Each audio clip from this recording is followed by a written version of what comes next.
بنا دے نیک مجھے نیک دے بنا یا رب بنا یا رب۔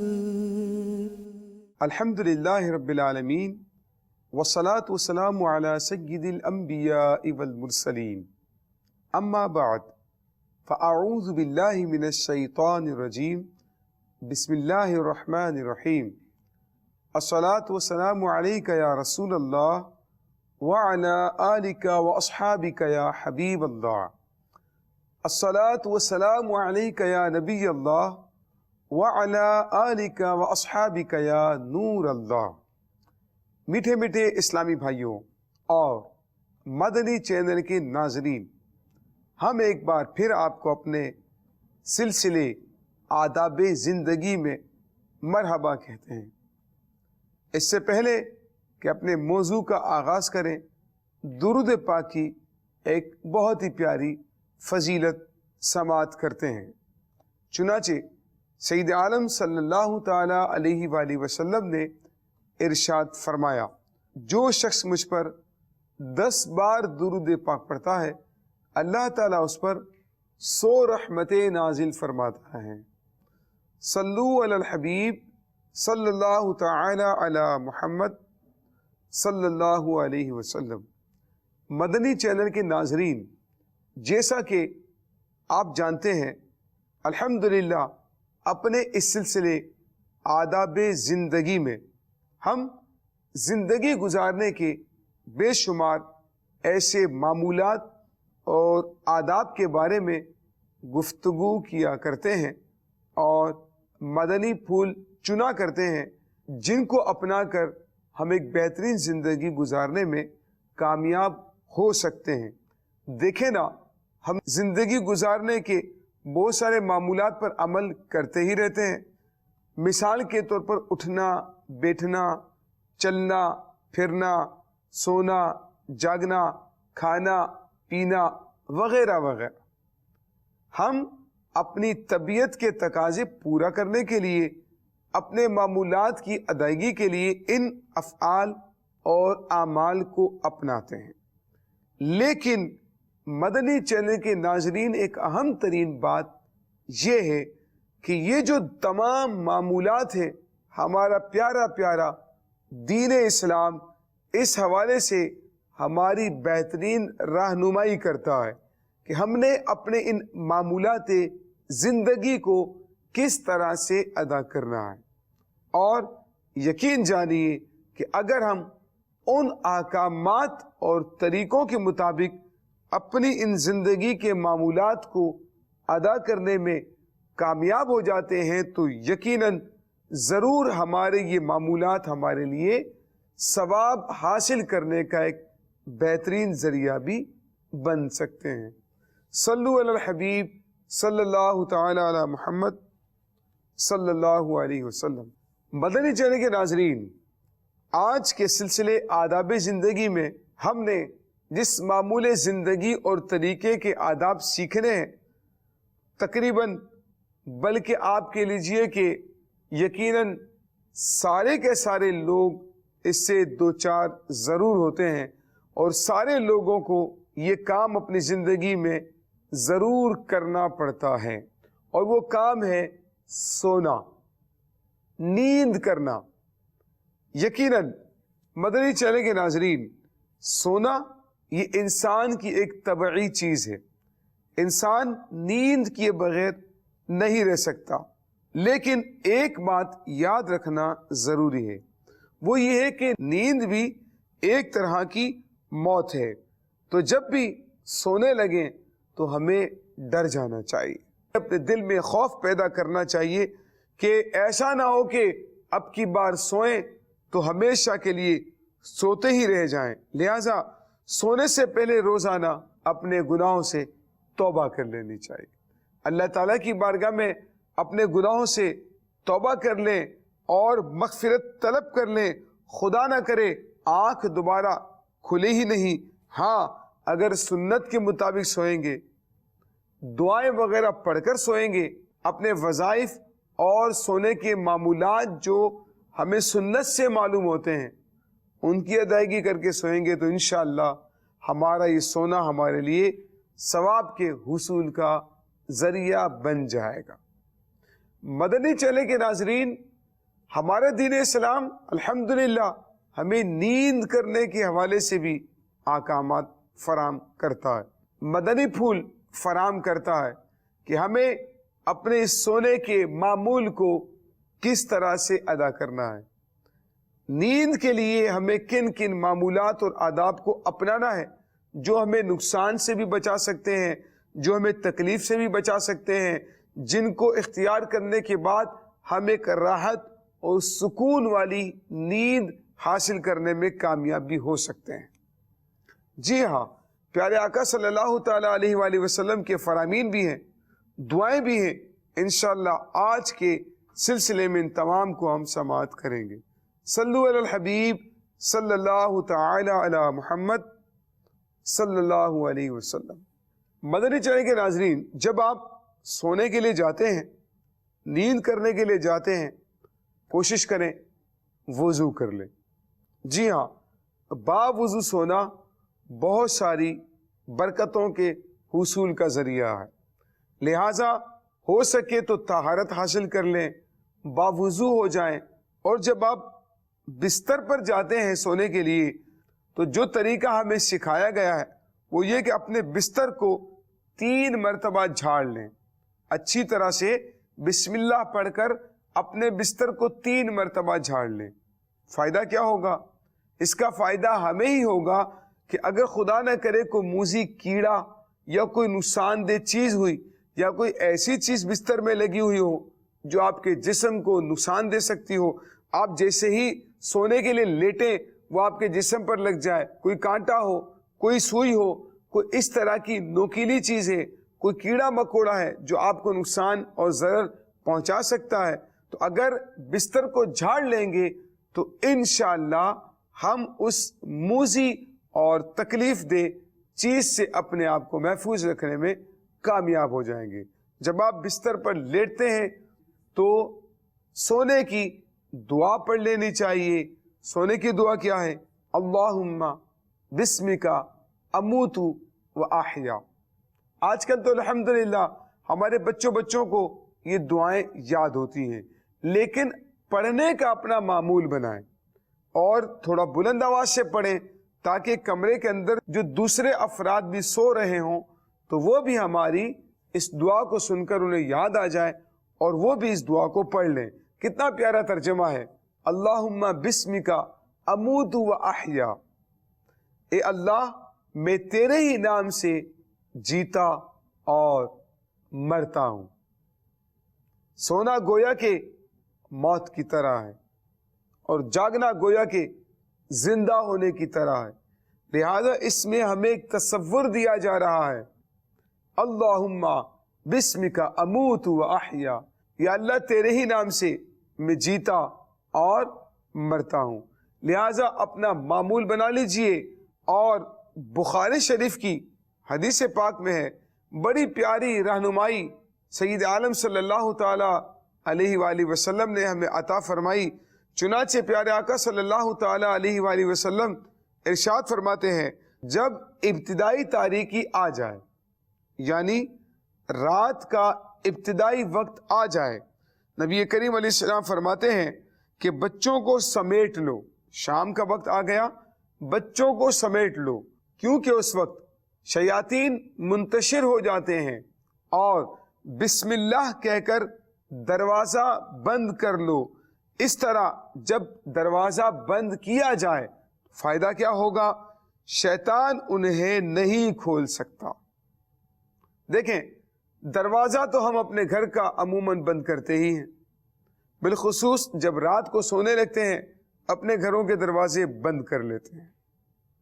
اپنے گھروں کے دروازے بند کر لینا ہمارے معمولات میں سے ہے، لیکن بسم اللہ الرحمن الرحیم پڑھ کر اگر دروازہ بند کریں گے، اللہ تعالیٰ اگر توفیق دے آیت الکرسی پڑھ لیجیے، اور آیت الکرسی پڑھنے کے بعد اپنے دروازے پر دم کر دیں، انشاءاللہ تعالیٰ ہر قسم کی چوری سے، ناگہانی آفات سے اور شیطان کے شر سے ہمارا گھر اور ہم محفوظ ہو جائیں گے۔ شیطان ہمارے گھر میں رات نہیں گزار سکے گا، کیونکہ شیطان کے لیے وہ دروازے کھولنا ممکن نہیں رہے گا جن دروازوں کو بسم اللہ پڑھ کر بند کیا گیا ہے۔ پھر فرمایا اور بسم اللہ کہہ کر مشکوں کے دہانے باندھو اور بسم اللہ پڑھ کر برتنوں کو ڈھانک دو۔ اگر ڈھانکنے کے لیے کوئی چیز نہ پاؤ تو کوئی تنکا یا لکڑی وغیرہ ہی لے کر اس برتن کے اوپر بسم اللہ پڑھ کر رکھ دینا چاہیے، اور فرمایا چراغوں کو بجھا دو، چراغوں کو بجھا دو۔ اس کی وجہ یہ ارشاد فرمائی چونکہ پہلے زمانے میں چراغ جلا کرتے تھے تو چوہے بسا اوقات اس کی بتی کو لے کر گھر میں کسی نہ کسی جگہ پر چھوڑ دیتے تھے، اور جلتے ہوئے چراغ کی جو لو ہے وہ گھر کے سامان کو جلا دیتی تھی۔ نبی کریم صلی اللہ تعالی علیہ وآلہ وسلم کے دور میں ایسا ہی ہوا۔ بخاری شریف میں ہے، ابو موسیٰ اشعری رضی اللہ تعالیٰ عنہ روایت فرماتے ہیں کہ مدینہ میں ایک مکان رات میں جل گیا۔ نبی کریم صلی اللہ تعالی علیہ وآلہ وسلم نے فرمایا یہ آگ تمہاری دشمن ہے، جب سویا کرو تو بجھا دیا کرو۔ ہمیں سیکھنے کو یہ ملتا ہے کہ کوئی ایسی آگ، کوئی ایسی چیز روشن کر کے نہ سوئیں جس کی وجہ سے رات میں بے احتیاطی کرتے ہوئے نقصان پہنچنے کا اندیشہ ہو۔ نبی کریم صلی اللہ تعالی علیہ وآلہ وسلم نے ارشاد فرمایا کہ سال میں ایک رات ایسی ہوتی ہے جس میں وبا اترتی ہے، بلا اترتی ہے، بیماری اترتی ہے، اور جو برتن چھپا ہوا نہیں ہوتا یا مشک کا منہ بندھا ہوا نہیں ہوتا ہے، اگر وہاں سے وہ وبا گزرتی ہے تو اس میں اتر جاتی ہے۔ جی مدنی چینل کے ناظرین، اسی لیے اپنے برتنوں کو ڈھانک کر رکھنا چاہیے۔ پانی کے جو برتن ہیں ان کو ڈھانپ دیجئے، کھلا نہ رکھیں، خدا نہ کرے کوئی بیماری، کوئی وبا، کوئی بلا اس میں اتر جائے جس کا نقصان ہمیں بھگتنا پڑے۔ صلو علی الحبیب صلی اللہ تعالی علی محمد صلی اللہ علیہ وسلم۔ مدنی چینل کے ناظرین، کبھی چٹائی پر سوئیں، کبھی بستر پر سوئیں، اور کبھی فرش پر ہی سو جانا چاہیے۔ پیارے آقا صلی اللہ تعالی علیہ وآلہ وسلم کبھی کبھار تو بغیر تکیے کے ہی سو جایا کرتے تھے، اور نرم و ملائم بستر، نرم و ملائم تکیہ ہمارے پیارے آقا صلی اللہ تعالی علیہ وآلہ وسلم نے اختیار نہیں فرمایا۔ کھجور کی چھال بھرا ہوا تکیہ پیارے آقا صلی اللہ تعالی علیہ وآلہ وسلم استعمال فرمایا کرتے تھے۔ کبھی ہاتھوں کا سرانہ بنا لیا کرتے تھے۔ حدیث پاک میں ہے، نبی کریم صلی اللہ تعالی علیہ وآلہ وسلم کا بہت پیارا طریقہ جابر بن سمرہ رضی اللہ تعالیٰ عنہ بیان فرماتے ہیں۔ چنانچہ امام ترمذی رحمۃ اللہ تعالیٰ علیہ نقل فرماتے ہیں، حضرت جابر بن سمرہ رضی اللہ تعالیٰ عنہ نے فرمایا کہ رسول اللہ صلی اللہ تعالی علیہ وآلہ وسلم کو میں نے دیکھا کہ آپ بائیں کروٹ پر تکیہ لگائے ہوئے تھے، تو کبھی دائیں تو کبھی بائیں کروٹ پر لیٹیں، کبھی تکیے پر تو کبھی بغیر تکیے پر اپنے بازوؤں پر ہی آرام کر لیں۔ امیر اہل سنت دامت برکاتہم العالیہ کیا ارشاد فرماتے ہیں، ہے چٹائی کا بچھونا، کبھی خاک ہی پہ سونا، کبھی ہاتھ کا سرانا، مدنی مدینے والے۔ تو ہمارے پیارے آقا صلی اللہ تعالی علیہ وآلہ وسلم کی تو ادائیں بہت پیاری پیاری تھی۔ نبی کریم صلی اللہ تعالی علیہ وآلہ وسلم چٹائی پر آرام فرماتے تو آپ کے جسم نازنین پر چٹائی کے نشانات بن جایا کرتے تھے۔ جی مدنی چینل کے ناظرین، ہم نرم و نازک بستر پر سوتے ہیں، ہمارے پیارے آقا صلی اللہ تعالی علیہ وآلہ وسلم چٹائی پر آرام فرمایا کرتے تھے۔ ہمارے بزرگان دین کے معمولات میں سے بھی کچھ اسی طرح سے ہے کہ وہ نرم و نازک اور نرم و ملائم بستروں کو پسند نہیں فرماتے تھے، بلکہ چٹائی کے اوپر سو جایا کرتے تھے، فرش کے اوپر سو جایا کرتے تھے۔ نبی کریم صلی اللہ تعالی علیہ وآلہ وسلم کی پیاری پیاری ادائیں ایسی ہی ہیں۔ مدنی چینل کے ناظرین، سونے کا ایک ادب یہ بھی بیان کیا گیا ہے کہ الٹا نہ سویا جائے۔ بعض لوگوں کو آپ نے دیکھا ہوگا، ان کی عادت ہوتی ہے کہ وہ الٹے ہی سوتے ہیں، تو حدیث پاک میں الٹا سونے کو جہنمیوں کا سونا قرار دیا گیا ہے۔ الٹا سونے سے حدیث پاک میں منع کیا گیا، یقیناً اس میں ہمارا فائدہ ہی ہوگا، لہٰذا الٹے نہ سوئیں بلکہ چت سو جائیں، یا دائیں یا بائیں کروٹ لے کر سوئیں، لیکن الٹا سونے سے نبی کریم صلی اللہ تعالی علیہ وآلہ وسلم نے نہ صرف منع فرمایا بلکہ اس کو ناپسند بھی فرمایا، لہٰذا ہمیں الٹا سونے سے گریز کرنا چاہیے۔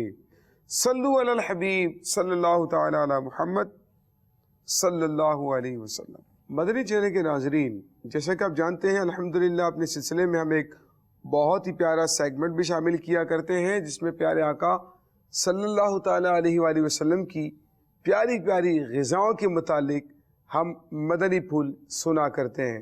آئیے وہ سیگمنٹ اپنے اس سلسلے میں شامل کرتے ہیں۔ صلو علی الحبیب صلی اللہ تعالی علی محمد صلی اللہ علیہ وسلم۔ صلو علی الحبیب صلی اللہ تعالی علی محمد صلی اللہ علیہ وسلم۔ مدنی چینل کے ناظرین، مدنی چینل کے سلسلے آداب زندگی کے سیگمنٹ میں ہم آپ کو خوش آمدید کہتے ہیں۔ امید ہے کہ آپ خیریت سے ہوں گے۔ جیسا کہ آپ جانتے ہیں کہ اس سیگمنٹ میں ہم بات کرتے ہیں ان غذاؤں کے متعلق جنہیں ہمارے پیارے آقا علیہ الصلوۃ والسلام نے اپنی زندگی میں استعمال فرمایا۔ آج کی جس غذا کے متعلق میں بات کرنے جا رہا ہوں، یہ غذا ایسی غذا ہے کہ جس کا استعمال ہر گھر میں ہوتا ہے اور ہر گھر کی ضرورت بھی ہے۔ میری مراد ہے دودھ۔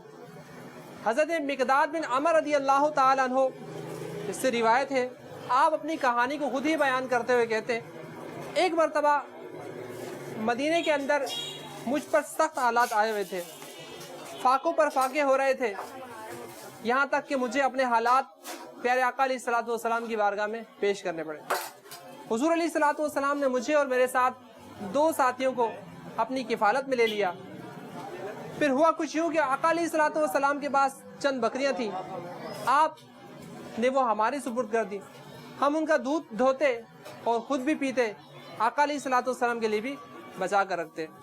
ایک دن میرے دل میں خیال آیا کہ آقا علیہ الصلوۃ والسلام انصار کے یہاں ہوتے ہیں تو وہ آپ کی بارگاہ میں کھانا پیش کرتے ہوں گے، اس لیے آپ کو ہو سکتا ہے کہ دودھ کی حاجت نہ ہو۔ یہ خیال آتے ہی یہ دودھ میں نے پی لیا۔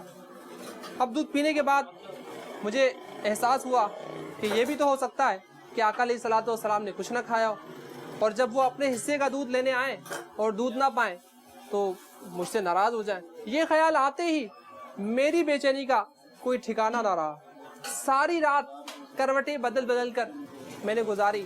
جب آقا علیہ الصلوۃ والسلام تشریف لائے تو سرکار کا معمول یہ ہوتا تھا کہ آپ سلام فرماتے اتنی آواز میں کہ جو جاگ رہا ہو وہ جواب دے دے اور جو سو رہا ہو اس کی نیند میں خلل نہ آئے۔ اس کے بعد جا کر مسجد میں نماز پڑھتے، واپس پلٹتے اور اپنے حصے کا دودھ نوش فرماتے۔ حضور کی آمد پر مجھے بہت ڈر لگا، جب آقا علیہ الصلوۃ والسلام اپنے حصے کا دودھ دیکھیں گے اور دودھ نہ پا کر میرے خلاف دعا فرمائیں گے۔ بس اسی بے چینی میں میرے بدن پر کپ کپی طاری ہو گئی، یہاں تک کہ آقا علیہ الصلوۃ والسلام نے اپنے حصے کے جب برتن میں دودھ کو دیکھا تو اسے خالی پایا۔ آقا علیہ الصلوۃ والسلام نے دعا کے لیے ہاتھ اٹھائے اور ارشاد فرمایا، اے مولا، جو مجھے کھلائے اسے تو کھلا، جو مجھے پلائے اسے تو پلا۔ آپ کہتے ہیں کہ جب میں نے یہ سنی دعا میں فوراً سے اٹھا، میں نے نیت کی کہ آقا علیہ الصلوۃ والسلام کی ایک بکری کو ذبح کر کے سرکار کی بارگاہ میں بھون کر پیش کروں گا۔ کہتے ہیں اس ارادے سے میں اٹھا، جب بکری کے پاس پہنچا اس کے تھنوں پر میرا ہاتھ لگا، میں کیا دیکھتا ہوں کہ وہ دودھ سے بھرے ہوئے ہیں۔ میں نے دودھ دھویا، آقا کی بارگاہ میں پیش کیا۔ آقا علیہ السلام نے ارشاد فرمایا کہ آپ اسے پیجئے۔ میں نے عرض کیا، یا رسول اللہ آپ نوش فرمائیے۔ آقا علیہ الصلوۃ والسلام نے دودھ نوش فرمایا۔ پھر سرکار نے فرمایا کہ تم اسے پیو۔ میں نے عرض کی، یا رسول اللہ آپ نوش فرمائیے۔ آقا علیہ الصلوۃ والسلام نے مزید نوش فرمایا، یہاں تک کہ آپ سیراب ہو گئے۔ پھر سرکار نے مجھے دیا، اب بھی دودھ باقی تھا، اب وہ دودھ میں نے پی لیا، یہاں تک کہ اسے ختم کر دیا۔ اس واقعے کے بعد مجھ پر بے خودی کی سی کیفیت طاری ہو گئی۔ حضور نے پوچھا مقداد کیا واقعہ ہے؟ میں نے اس ساری رودات کے سنائی۔ سرکار نے فرمایا کہ مقداد یہ تو اللہ کی طرف سے رحمت تھی، تمہیں چاہیے تھا کہ تم اپنے ساتھیوں کو بھی جگا دیتے۔ مدنی چینل کے ناظرین، اس واقعے سے پتہ چلا کہ ہمارے پیارے آقا علیہ الصلوۃ والسلام نے دودھ نوش فرمایا۔ ہم بھی دودھ پیتے ہیں۔ آج کی بات یہ نیت کریں گے کہ اس لیے دودھ پئیں گے کہ آقا علیہ الصلوۃ والسلام نے بھی دودھ نوش فرمایا۔ آئیے دودھ کے کچھ فوائد سنتے ہیں۔ صلو علی الحبیب صلی اللہ تعالی علی محمد صلی اللہ علیہ وسلم۔ مدنی چینل کے ناظرین، دودھ میں کھانا بھی ہے اور پینا بھی ہے۔ دودھ میں اطباء کہتے ہیں کہ وٹامن اے، بی، سی اور ڈی بھی پایا جاتا ہے۔ اسی طریقے سے دودھ جو ہے اس میں آئرن، پوٹاشیم اور اس کے علاوہ دیگر بہت سارے ایسی اشیاء موجود ہوتی ہیں جو ہماری صحت کو مزید تقویت دیتی ہیں اور مضبوط بناتی ہیں۔ اگر آپ دودھ سے استفادہ حاصل کرنا چاہتے ہیں تو آپ کو چاہیے کہ کھانے کے 1 گھنٹے بعد دودھ پئیں۔ 1 گھنٹے سے پہلے پینے میں وہ فوائد حاصل نہیں ہوں گے۔ اسی طریقے سے اگر دودھ کو گرم کرنا چاہتے ہیں تو اس کو 1 ابال دیجئے، اس سے زیادہ ابال مت دیجئے۔ دودھ کے اندر اگر شہد ڈالا جائے تو اس کے فوائد اور بھی بڑھ جاتے ہیں اور اس میں میٹھا ذائقہ بھی آ جاتا ہے۔ امید ہے کہ آج کا ہمارا یہ سیگمنٹ آپ کو اچھا لگا ہوگا۔ انشاءاللہ عزوجل اگلے سیگمنٹ میں پھر آپ سے ملاقات کریں گے، تب تک کے لیے دیجیے اجازت۔ السلام علیکم ورحمۃ اللہ وبرکاتہ۔ مدنی چینل کے ناظرین، آپ نے پیارے آقا صلی اللہ تعالی علیہ وآلہ وسلم کی مبارک غذا کے بارے میں سماعت کیا۔ اللہ تبارک و تعالی ہمیں ان پیاری پیاری باتوں کو سمجھنے اور عمل کرنے کی توفیق عطا فرمائے۔ سونے اور نیند کے آداب آپ کے سامنے بیان کیے جا رہے ہیں۔ پیارے آقا صلی اللہ تعالی علیہ وآلہ وسلم نے ارشاد فرمایا، جو شخص ایسی چھت پر رات میں رہے جس پر روک نہیں ہے، یعنی دیوار یا منڈیر بنی ہوئی نہیں ہے بلکہ بغیر منڈیر کی چھت پر سوتا ہے، تو اس سے ذمہ بری ہے، یعنی اگر رات میں چھت سے گر جائے تو اس کا ذمہ دار وہ خود ہوگا۔ ترغیب دلائی جا رہی ہے کہ بغیر منڈیر کی چھت پر نہ سوئیں، ایسی جگہ نہ سوئیں کہ نیند میں نقصان پہنچنے کا اندیشہ ہو، ایسی جگہ نہ سوئیں کہ کوئی موذی جانور وغیرہ کاٹ سکتا ہو، تکلیف پہنچا سکتا ہو، ایسی جگہ پر سونے سے منع کیا گیا۔ نبی کریم صلی اللہ تعالی علیہ وآلہ وسلم کا ایک اور فرمان سماعت کیجیے۔ پیارے آقا صلی اللہ تعالی علیہ وآلہ وسلم نے فرمایا، جو شخص عصر کے بعد سوئے، یعنی عصر کے بعد بھی بلا وجہ سونے سے منع کیا گیا۔ فرمایا جو شخص عصر کے بعد سوئے اور اس کی عقل جاتی رہے تو وہ اپنے آپ کو ہی ملامت کرے، یعنی عصر کے بعد سونے کی وجہ سے عقل کے ضائع ہونے کا ایک اندیشہ بیان کیا گیا ہے۔ لہذا بلا وجہ اگر بہت زیادہ حاجت پیش نہیں آ جاتی تو عصر کی نماز کے بعد سونے کی عادت نہیں بنانی چاہیے۔ ہو سکے سوتے وقت ذکر و اذکار کریں، صلاۃ التوبہ پڑھ کر سوئیں۔ امیر علیہ سنت نے ترغیب دلائی الحمدللہ۔ مدنی انعامات میں سے مدنی انعام بھی ہے، سونے سے پہلے صلاۃ التوبہ پڑھ لیجئے، دن بھر کے گناہوں سے اللہ تعالیٰ کی بارگاہ میں توبہ کر لیجئے۔ جب بستر پر آئیں ذکر و اذکار کرتے رہیں، درود پاک پڑھتے رہیں اور موت کو یاد کریں، قبر میں سونے کو یاد کریں کہ آج تو میں دنیا میں سو رہا ہوں، ایک دن مجھے قبر میں بھی تنہا سونا ہے۔ آیت الکرسی ہو سکے تو پڑھیں۔ آیت الکرسی کے الحمدللہ بہت زیادہ فضیلت ہے۔ سونے سے پہلے تسبیح فاطمہ پڑھ لیجئے، آیت الکرسی پڑھ لیں گے، مدنی انعام پر بھی عمل ہو جائے گا۔ احادیث کریمہ میں آیت الکرسی کی فضیلت ملتی ہے کہ جو سوتے وقت آیت الکرسی پڑھ لے، پوری رات اللہ تعالیٰ شیطانوں سے اس کی حفاظت فرماتا ہے۔ جی ہاں، اللہ تعالیٰ ایک فرشتہ مقرر کر دیتا ہے جو پوری رات اس کی حفاظت کرتا ہے اور شیطان کو اس کے قریب بھی نہیں آنے دیتا ہے۔ اسی لیے سونے کے آداب میں سے یہ بھی ہے کہ آیت الکرسی پڑھ لیجئے، تسبیح فاطمہ پڑھ لیجئے، ذکر و اذکار کریں، درود پاک پڑھیں اور اللہ تعالیٰ کو یاد کرتے کرتے سو جائیں، مدینے کی یادوں میں کھو جائیں، اچھے اچھے خیالات، اچھی سوچ، اچھے تصورات میں ڈوب کر صبح فجر کی نماز میں جاگنا ہے، تہجد کے لیے جاگنا ہے۔ ان نیتوں کے ساتھ انشاءاللہ سوئیں گے تو فجر کی نماز، تہجد کی نماز میں آنکھ بھی کھلے گی، اللہ تعالیٰ نے چاہا اور اس نے توفیق دی، یہ عبادتیں بھی جاگ کر کرنے کی نیت کے ساتھ سوئیں گے تو انشاءاللہ تعالیٰ ہمیں اس کا ثواب ملنا شروع ہو جائے گا۔ اللہ تبارک و تعالیٰ ہمیں سونے کے آداب پر عمل کرنے کی توفیق عطا فرمائے۔ سونے سے پہلے یہ دعا پڑھنی ہے، اللہم بسمک اموت و احیا، اور جب جاگیں گے تو یہ دعا پڑھیں گے، الحمدللہ الذی احیانا بعدما اماتنا والیہ النشور۔ تمام تعریفیں اس اللہ کے لیے ہیں جس نے ہمیں موت کے بعد زندگی عطا کی، جس نے ہمیں مارنے کے بعد دوبارہ زندہ کیا اور ہمیں اسی کی طرف لوٹ کر جانا ہے۔ تو یہاں پر بھی زندگی اور موت کا تصور دیا جا رہا ہے اور نیند کو گویا کہ ایک موت کی طرح قرار دیا جا رہا ہے۔ غفلت کے ساتھ نہ سوئیں، صبح اٹھ کر فجر کی نماز پڑھنی ہے، تہجد کی نماز پڑھنی ہے، اللہ کا ذکر کرنا ہے۔ ان نیتوں کے ساتھ انشاءاللہ تعالی سوئیں گے، یہ سونا بھی ہمارے لیے بابرکت ثابت ہوگا۔ آمین بجاہ نبی امین صلی اللہ تعالی علیہ وآلہ وسلم۔ صلو علی الحبیب صلی اللہ تعالی علی محمد صلی اللہ علیہ وسلم۔ بنا دے نیک مجھے نیک دے، بنا